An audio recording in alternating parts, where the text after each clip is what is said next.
Welcome to Chillin' 101. We hope this video helps. In this video, I will explain how to use Trust Wallet for the first time. First, download the Trust Wallet app from your device's app store. Once installed, open it and choose to create a new wallet. Make sure to carefully write down your 12-word recovery phrase and store it safely. This phrase is crucial for accessing your funds if you lose your device, so keep it very secure. Now that your wallet is set up, let's get some crypto into it. Tap on the Receive button to find your unique wallet address. You can then send funds from an exchange or another wallet to this address. Alternatively, Trust Wallet offers an option to buy cryptocurrency directly within the application using a credit card or other payment methods. Sending crypto is straightforward.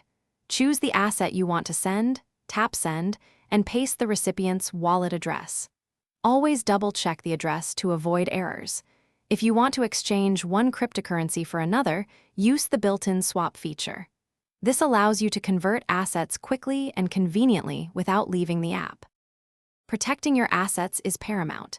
Enable biometric security like fingerprint or Face ID for an extra layer of protection. Trust Wallet also features a D-app browser, letting you interact with decentralized applications directly. This opens up a world of possibilities for staking, lending, and more. For more information and other great deals, including the new Kindle Paperwhite, make sure to check out the links in the video description below. Stay safe and explore all the features. Thanks for watching. Consider subscribing if we helped you.